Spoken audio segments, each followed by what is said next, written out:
मुंब्रा इथे एमआयएम पक्षाच्या सहर शेख यांनी केलेल्या कथित वादग्रस्त वक्तव्याच्या निषेधार्थ भाजपा नेते किरीट सोमय्या आणि आमदार निरंजन डावखरे यांनी मुंब्रा पोलीस स्टेशन इथे वरिष्ठ पोलीस निरीक्षकांची भेट घेतली। यावेळेला किरीट सोमय्या यांनी सहर शेख यांच्या वक्तव्याचा व्हिडिओ पोलिसांना दाखवत तातडीची आणि कठोर कारवाई करण्याची मागणी केली। पोलिसांनी यापूर्वी सहर शेख यांना नोटीस बजावून कारवाई केली असली तरी ती कारवाई अपुरी आणि दिशाभूल करणारी असल्याचा आरोप सोमय्या यांनी केलाय।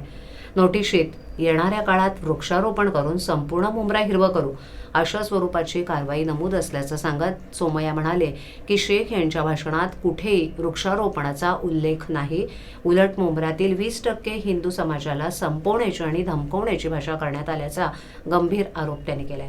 या प्रकारामुळे सामाजिक तेढ निर्माण होण्याची शक्यता असून सहर शेख यांच्यावर कायद्याप्रमाणे योग्य ती कठोर कारवाई करावी अशी ठाम मागणी किरीट सोमय्या यांनी केली आहे। आमदार निरंजन डावखरे यांनीही या मागणीला पाठिंबा देत पोलिसांनी निष्पक्ष आणि कडक पावलं उचलावीत असं सांगितलं।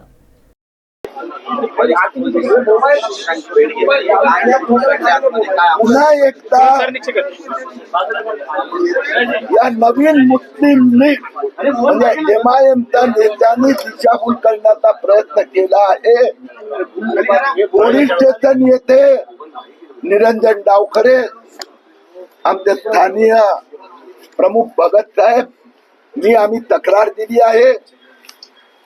पोलिसांनी मला माहिती दिली, पत्र दाखवलं की एमआयएमच्या नेत्यांनी माफी मागितली आहे, पण ती माफी दिशाभूल करणारी आहे। एक तर खोटं सांगतात की आम्ही झाडं लावून हिरवगार करणार होतो। त्या भाषणात त्यांचा अर्थ जो एमआयएमचा हा गुपित प्लान आहे, त्याने मालेगाव मधून सगळ्या हिंदूंना हाकललं। मानखुर्द मध्ये 100% मुस्लिम झाले। आता मुंब्रा मध्ये 80% मुस्लिम 20% हिंदू आहेत। त्या 20% हिंदूंना धमकी दिली होती। आता त्यांनी माफी मागितली, पण अशी माफी आम्हाला मान्य नाही।